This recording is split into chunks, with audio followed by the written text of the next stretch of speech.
વડોદરા જિલ્લા પંચાયત કચેરીના 70% કર્મચારીઓ લેટ. વડોદરા જિલ્લા પંચાયત કચેરીમાં એબીપી અસ્મિતાનું રિયાલિટી ચેક 10:30 બાદ આવતા કર્મચારીઓને બહાર કાઢવામાં આવ્યા. 19માંથી મોટાભાગના વિભાગના કર્મચારીઓ ગેરહાજર જોવા મળ્યા.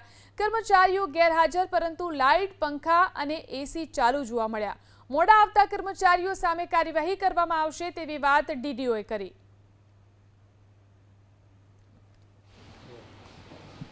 હાલ હું વડોદરા જિલ્લા પંચાયત કાર્યાલય ખાતે છું.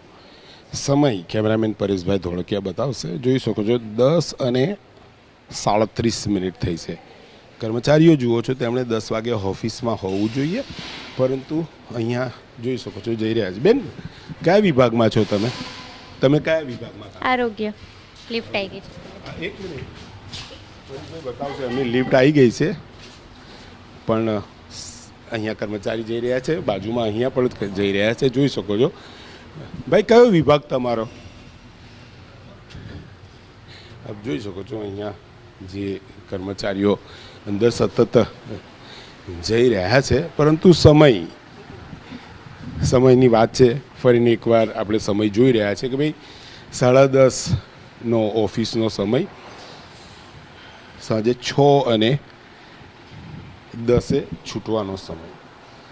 હજુ લગભગ ઉપર બધી ઓફિસો ખાલી જોવા મળી રહી છે. સાહેબ, કયા વિભાગમાં તમે કામ કરો છો અહીંયા? હું અહીંયા જિલ્લા પંચાયતમાં નથી, હું તો મેડિકલ ઓફિસરમાં છું. એટલે મારે તો અહીંયા કામ હોય ને ત્યારે આવવાનું હોય. કામ હોય ત્યારે મેડિકલ ઓફિસર બહારથી કામ છે એટલે આવી રહ્યા છે. સતત અહીંયા જે કર્મચારીઓ કહેવાય આવી રહ્યા છે, તેમની સાથે સતત આપણે વાત કરી રહ્યા છીએ. આરોગ્ય ટાઈમ 10:30 તો આપણે હાજર થવાનું. હા, હાજર તો થઈ ગયા. કેમ લેટ કેમ આવી રહ્યા છે? બસમાંથી આવતો બસમાંથી આવતા સમય શું છે? 10:30 10:30 પહોંચી જવું જોઈએ. 10:30 તો આવી ગયા. જુઓ ને, હા, એટલે 10:30 તો 5 થઈ ગઈ, એટલે 10:30 સુધી આપણે ઓફિસમાં હોવા જોઈએ. હે ભાઈ, આવું લોકોને નોકરીઓ નહીં મળે. કયા વિભાગમાં છો અહીંયા જિલ્લા પંચાયતમાં? આરોગ્ય વિભાગમાં છે. આરોગ્ય. હા. શું ટાઈમ છે આવવાનો? 10:30. કેટલા થયા? 10:30, 5 થઈ ગઈ. એટલે અમારે સ્ટોરમાં છે, એવું છે. રાખો, આપણો ટાઈમ તો સાચવવો પડશે. સાચી વાત છે. નહીં સાચવવા. સાહેબ, કયા વિભાગમાં અહીંયા તમે? શું કામ હતું બોલો? નહીં, કયા વિભાગમાં છો? મેકમ હે? મેકમ શું ટાઈમ છે આવવાનો? 10:30 તો 10:30 5 થઈ તો 5 મિનિટ તો કંઈક તો થાય ને. એવું છે? આગળ સારું.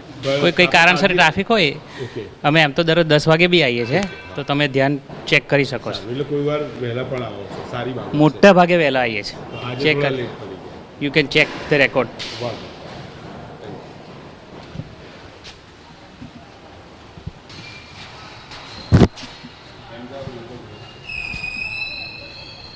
બેની, કયા વિભાગમાં છો તમે? એસ્ટાબ્લિશમેન્ટમાં તો આપણો સમય આવવાનો શું છે? 10:30 વાગ્યાનો. 10:30 થવાય. હા, એટલે મારી પાસે છે. હા, એ વરસાદના લીધે થોડું લેટ થઈ ગયું. આપણે સમયસર આવવું જોઈએ. યસ યસ, લોકોને આવું જોઈએ. નોકરીઓ નહીં મળતી. તમને ના ખબર ના, છે. આવું જોઈએ, આવું જોઈએ. હે? એટલે હવેથી ધ્યાન રાખવામાં ચોક્કસ, આવશે. બેન, ચોક્કસ. કયા વિભાગમાં છો? આઈસીડીએસમાં લેટ પડ્યા? ના, સમય જ છું 5 મિનિટ કદાચ. ના, એટલે ઓકે. Already 8-9 minute. હા હા, એટલે ધ્યાન રાખીશું. ચોક્કસ કેમ કે આવું જોઈએ. નોકરીઓ માટે તમને ખબર છે. લોકોને તકલીફ પડશે. ચોક્કસ. હે? ધ્યાન રાખવાનું. કેમ હા, મોડું થયું?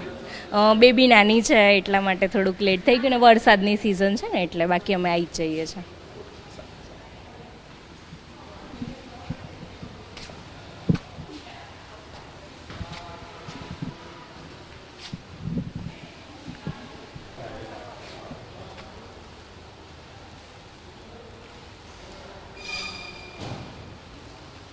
અહીંયા આવો બેન. કયા વિભાગમાં છો? આરોગ્ય. આરોગ્ય. તો શું સમય છે આવવાનો? 10:30. તો 10:30 થઈ તો આપણે કેમ લેટ પડ્યા? હા, ટ્રાફિક હતું ને એટલે. તો થોડું આપણે હા ધ્યાન રાખવું જરૂરી છે. હા હા, આરોગ્ય એટલે તો બહુ મોટો વિભાગ છે કે વિભાગની અંદર લોકોના આરોગ્ય સાથે, અને હાલ ચોમાસામાં તો ખબર છે લોકોની બીમારી, તો વહેલા આવવું જરૂરી છે. જરૂર છે. કેમ લેટ થઈ ગયા? ટ્રાફિક હતું એટલે રસ્તામાં. તો થોડું 10 મિનિટ વહેલું હા, વહેલું. એવું આયોજન થાય. હા હા હવે ધ્યાન રાખજો. હા હા.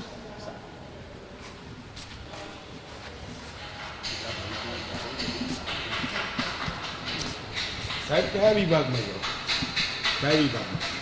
હું ફાઇનાન્સ ડિપાર્ટમેન્ટ ફાઇનાન્સ. તો આપણો ટાઈમ શું છે? 10:30. તો કેમ લેટ કર્યા? હમણાં વરસાદ હતો વચ્ચે એટલે રોકાવું પડ્યું 5 મિનિટ પછી. પણ ધ્યાન રાખવું જરૂરી છે. યસ સર, યસ નકર એનું ખબર જ લોકો હા. તકલીફ પડશે. જી સર, થેન્ક યુ સર. તો જે રીતે અધિકારીઓ અને કર્મચારીઓ સરકારી ઓફિસમાં મોડા પહોંચી રહ્યા છે, 70% કર્મચારીઓ લેટ થઈ રહ્યા છે.